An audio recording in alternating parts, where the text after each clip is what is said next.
Dating, pasensya na, kasi dito ay walang kainan.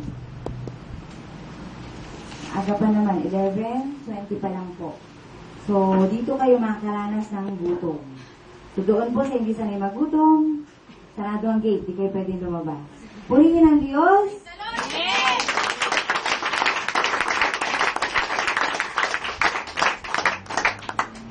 Yung pong inyong nakita ay ilan lamang sa mga kadakilaan ng Diyos na ginawa sa buhay ng mga kabataan at maging ng mga katandaan na rin po. Sapagkat meron nga pong isang tumanggap yung may-ari ng bahay. So hindi lang po siya nag-iisa, marami pa po. Pero syempre kulang ang oras sa akin kung lahat sila ay pagsasalitain dito. So ngayon po ibibigay ko na po ang tinig. Yung tinig po na mahalaga kung bakit po nabuo itong The Voice of Jesus Christ. Hindi po ako yung magsasalita, ako lamang po yung templo, sapagkat ayon po sa banal na kasulatan, ang atin pong mga katawan ay templo ng banal na Espiritu ng Diyos. Praise the Lord! Amen! Ayon din po sa banal na kasulatan, ayon po sa salita ng Diyos, parurusahan ng Diyos ang magwasak ng templong yan sapagkat banal ang templo ng Diyos at kayo, kasama rin ako ang templo ng Espiritu ng Diyos. Praise the Lord! Amen! Doon sa mga hindi familiar, dito po sa altar, huwag niyo na po tingnan kung ano yung mga nandoon sa harapan. Atin yan na lamang po yung inyong puso at yun pong mga salita na inyong maririnig. Sapagkat ang mag-uusap po dito ay hindi naman po itong mga nandito, kundi kayo, ang puso ninyo at ang tinig na inyong maririnig. So, iningi ko po ang atensyon ng bawat isa. Kapag lahat naman ay mayroong puso, pumunta dito. Sino po ang walang puso? Pakitaas ang kamay. So, lahat po tayo ay may puso. Kaya po, magkakaunawaan tayo pare-pareho. Sapagkat ang ako po'y tumanggap sa tinig, ang ginamit ko rin po ay puso. Sa papong papuri para sa Diyos, malakas at palakpak.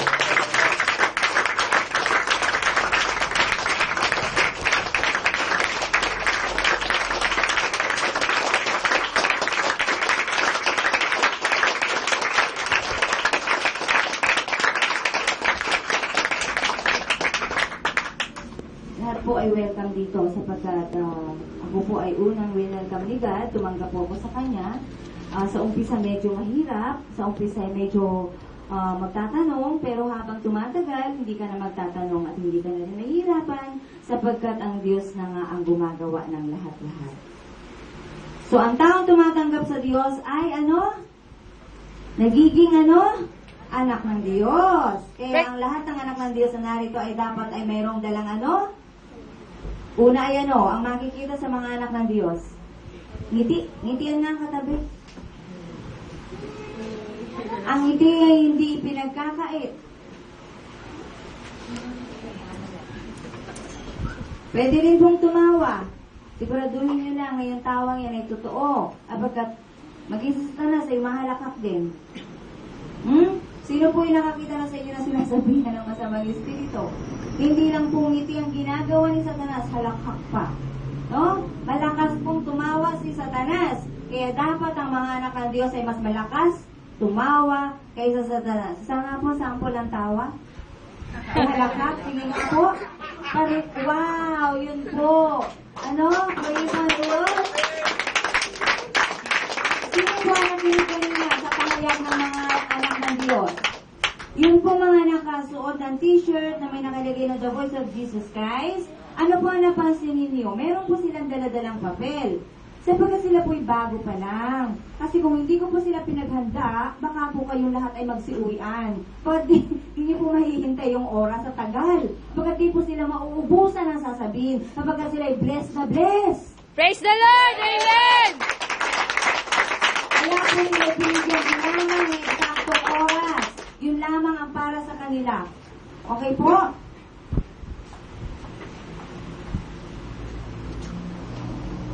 Pero ito po magsasalita sa inyong harapan ay walang dalang papel. Kapagkat hindi naman po tao ang magsasalita sa harapan ninyo, kundi ang banal na Espiritu. So, pakibuksan lang po ang mata ng Sapagkat ang faith po ay hindi nakikita. Sapagkat ang Diyos naman po talaga ay Espiritu. So, huwag po kayo matatakot kapag sinabi na ang Diyos ay nandiyan sa tabi mo. Tingnan mo nga yung katabi mo. Bakit tingnan nga yung katabi? Baka nasa gitna ninyong dalawang Diyos. Dito po, sa gawain ito ay napakahiwaga. Pero, bakit kaya kayo nakarating dito? Yan ang unang hiwaga sa mga buhay ninyo.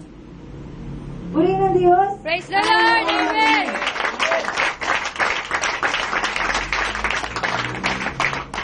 Lahat ng tao ay gusto ng himala. Pero hindi sila lumalapit sa nagbibigay ng tunay na himala. At ang tunay na himala po, yung mga kabataan na dati nasa kadiliman, ay napunta sa liwanag. Yun po ang unang-unang himala at palatandaan na ang Diyos ay buhay. Praise the Lord! Amen! Hindi na sasabi na ang Diyos ay nasa inyo na kung kayo ay mananatili sa dilim. Kaya po rito kapag may kasalanan ay sinasabing magtapat ka. Apagkat nandun din po sa pananakasulatan na kung meron kang problema, meron kang kabigatan, ano sabi ng Diyos? Halika. Ano sabi ng Panginoon? Halika kayo. Kayong mga nabibigatan at napapagana sa inyong mga pasanin, ibigay niyong lahat yan sa akin. Kapagkat magdaan ang aking pamatok at kayo ay pagpapahimahin ko. Praise the Lord! Amen! Praise the Lord! Kung mapapansin po ninyo, sa paligid ay maraming salita ng Diyos. So, wag niyo na po munang tingnan yan. Ang mahalaga yan po yung mga nandyan. Kapag ang sabi po ng salita ng Diyos, Hebrew 4:12. Yan po yung isa nakadikit dyan sa dingding. Sapagkat ang salita ng Diyos ay buhay at mabisa. Sino po dito ang buhay? Pakitaas ang kamay. Lahat po kayo buhay kapag kayo gumagalaw. Amen! Pero ang tanong po, kayo po ba ay mga mabibisang tao? Na ang bawat bibitawan ay may kabuluhan. Ang bawat gagawin ay may kabuluhan. Ang sabi po ng salita ng Diyos, apagkat ang salita ng Diyos ay buhay at mabisa. Higit na matalas kaysa alimang tabak na magkabila ay talin. Ito'y tumatagos maging sa pinag-iwalayan ng kaluluwa at espiritu, ng mga kasukasuan at ng utak sa buto, at nakatataho o nakakaalam o nakakasiyasat ng mga iniisip at binabalak ng tao. Purihin ng Diyos. At nagkabugtong pa po yan. Ayon po sa Hebrew 4:13, walang makapagtatago sa Diyos. Ang lahat ay hayag at lantad sa kanyang paningin at sa kanya kayong lahat magsusulit. Praise the Lord! Amen!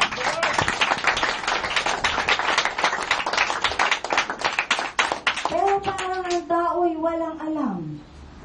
Kapag kung alam ng tao ang salita ng Diyos, na ang lahat ng bagay nakikita ng Diyos, wala sanang taong gumagawa ng masama.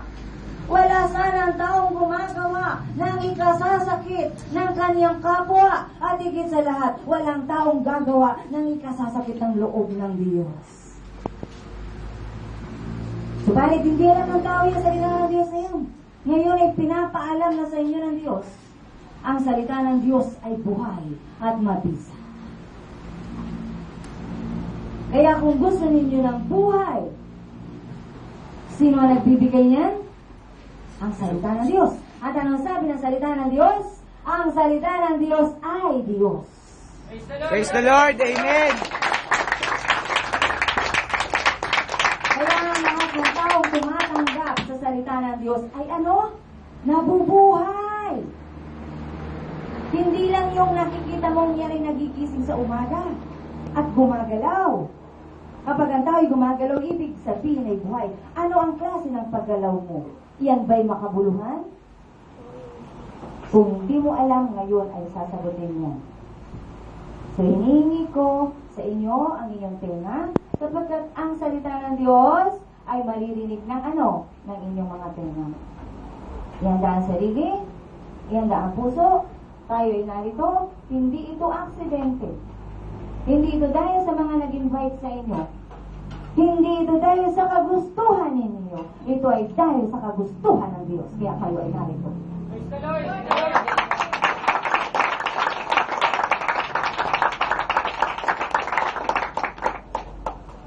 Bago po ang mga tanong, makinig lang muna. Kapag ang inyong bumarinig ay mas mahalaga kaysa sa kung ano ang kahalagahan ninyo. Na alam ninyo mahalaga nga kayo. Pero ang buong kahalagahan na dapat ninyong malaman, ang Diyos ay matagal lang naghihintay sa inyong lahat para kayo ay magbalik sa piling ng Diyos.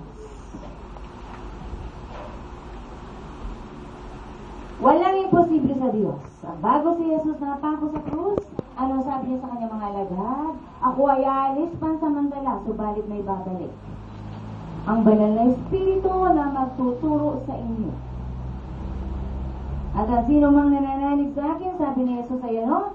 Makagagawa ng mga bagay-bagay na ginagawa ko. At higit pa rito, sapagkat pupunta na ako sa Ama. So, ibig sabihin ang lahat ng tao na nananalig sa Diyos, nananalig ng ano? May kasamang gawa. Sapagkat faith without action is dead.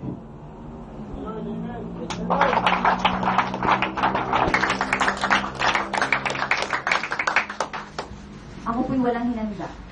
Galing kami sa paglalakbay, may paglalakbay kahapon, sa isang lugar na hindi ko naman naisip na mapuntahan ka agad-agad, pero dahil nga po ang Diyos ang gumagawa sa buhay ko.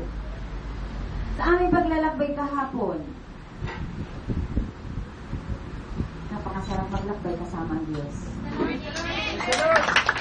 At habang kami naglalakbay kasama ang dalawang lingkod din ng Diyos, bagamat nasa iba silang gawain ng Diyos, pero ang aming puso at aming isip, ang lahat ng aming buong pagkatao, ay nasa Diyos na kami po'y nagkaisa.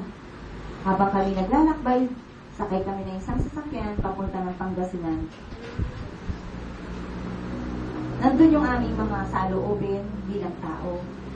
Pero noong kami ay papauwi na, nagkaisa na kami sa saloobin ng Diyos. Praise the Lord! Amen! Gusto ko lang po muna iparating sa bawat isang narito kung gaano kalaki ang pag-ibig ng Diyos sa atin lahat. Hindi ko po kakayanin tumayo sa inyong harapan kapag iba-iba po ang inyong mga kaalaman. Ako po'y minsan nangarap makapagtapos ang kolehiyo, pagkat ang pangarap ng aking inay maahon kami sa kahirapan. Ako'y naging isang mabuting anak at sumunod sa magulang, bawal ang boyfriend. Bawal ang boyfriend? Siguro naman ay hindi ako kapangitan. Kapagkat wala namang pangit na nilikha ang Diyos. Pero sa tao may pangit. Kapag ang tao ay humatol, lahat ng makikita niya ay pangit. Di po ba? So, sa madaling salita, ako ay sumunod sa naisang magulang ko, bawal ang boyfriend. Pero sa isang pangyayari na hindi ko hawak, at the age of 15 na wala ang nanay ko, at the age of 21 na wala ang tatay ko. Pero at the age of 35, nalis ko sa buhay ko ang tatay ng mga anak ko. Sa isang simpleng kadahilanan para maging full-time worker sa gawain ng Diyos. Ito na po ako, sa harapan nyo. Simple lang, tinawag ako ni God. Nag-usap kami, spirit to spirit. Sabi ni anak, hahayo ka. Gagamitin kita. Pupunta ka lang, wala kang gagawin. Pupunta ka lang. Praise the Lord! Amen! At ang sabi ng Diyos, ang sabi ng Banal na Espiritu, ako ang gagawa. Ako ang magsasalita. At kung paano wala akong i-prepare kahapon, papauwi kami gabi, 11, siguro past 11, kami nakarating sa bahay ako, dito, kagabi dito na ako. Sabi ko kay God, wow, first anniversary. Ano ang meron bukas, Ama? Ano ang meron, ano ang inihanda mo? At ngayon po ay nagagalak ako. Bago ang lahat, bago ko ibigay ang tinig. Sige. Yung mga taong kung bakit nakarating yung tinig sa inyo, may isa pa pong tao na pinagdaanan ng tinig. Bagamat ang taong iyan, hindi pa handa. Noong mga panahon yun, marami pa siyang kailangan sa buhay bilang tao. Gusto ko pong tawagin ang pasti niya, kasama niya ang kanyang nanay. At ang nanay niya naman ay kilala na rin niya yung lingkod. So gusto ko lang pong ipaalam sa inyo yung tinig at kayong lahat na narito ay dahil sa kanya, si Miss Vivian Sila. Narinig mo po siya ng tinig. Dahil sa kanya kaya si Kim at ang kanyang ina ay nakarating sa tinig. Dahil si Sherwin ay nakarating sa tinig. Dahil si Beverly at dahil kayong lahat ay nakarating sa tinig. Baga siya yung unang tao na nakarinig sa tinig.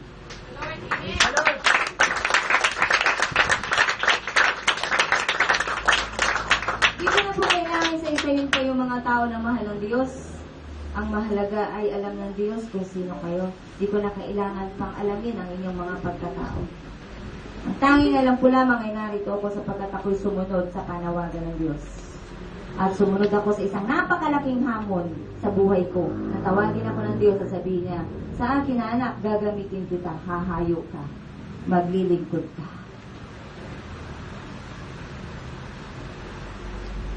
Di po nagbigo ang Diyos sa akin. Kayo po ay sasagot at tutugon sa panawagan ng Diyos sa inyo. Kayo ba ay tatanggapin ninyo ang hamon na yan? O babaliwalain ninyo ang pagkakatawag sa inyo ng Diyos? Gusto ko lamang po pasalamatan lahat-lahat na nakarating dito. Ito na po yung panahon na kung saan ay magsama-sama tayo. Sa puso, sa isip, sa salita at sa gawa, para sa isang bagong bayan ng Diyos. Praise the Lord! Amen!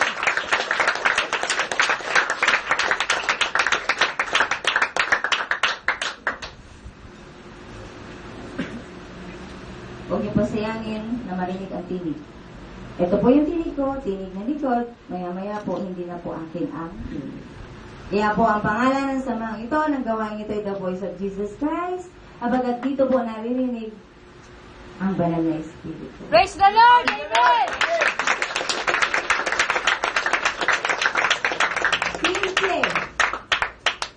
Nabago yung buhay ng mga kabataan. Di ninyo narinig yung salaysay ng buong katotohanan. Saan ba sila nanggaling? Ano ba yung kanilang nalakbay?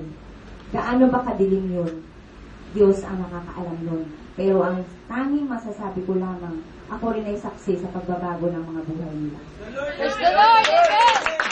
Kapag isang salita ko lamang, may power. Marami na ang nagkasala, marami na nalaglag.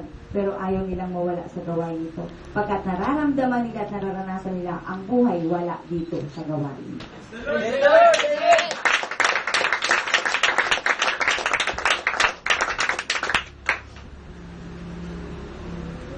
Doon sa may mga church na kunin nyo rito, yung mga salita ni God na nandun din sa inyo. Di namin kayo pinipilit na dito kayo. Pero sa totoo lang, magkakapatid talaga tayo kapag si Jesus Christ ang itinataas natin pare-pareho.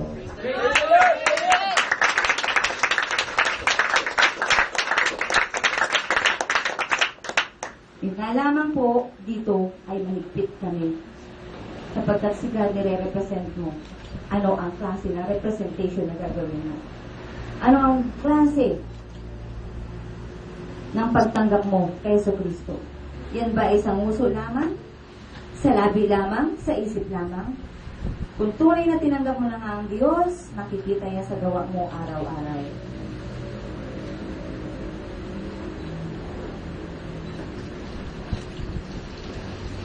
Sorry po doon sa mga masasaktan ha, hindi ko po kontrol.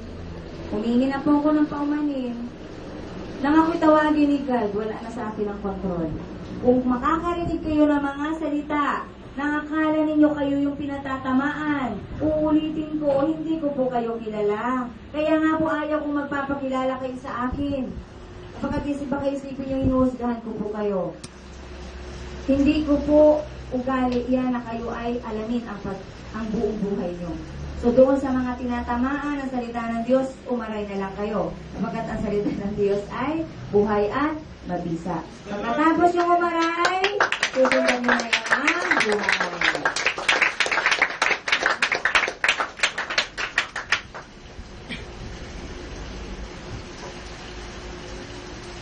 Sige po, lulubos-lubosin ko na muna. Sapagkat yun po ang gusto ng God. in Jesus Christ. Meron po akong isang classmate, second time na po niyang pumunta dito. Hindi po yung kagustuhan niya, hindi ko kagustuhan na kami magkita. Pero, kapag ang Diyos na nga ang kumilos, nakita po kami after 28 years after graduation ng high school. So, gusto ko rin pong tawagin ang pansin ng aking minamahal na kaklase, batchmate at kapatid na po ngayon kay God, si kapatid na Hiner Hulaw.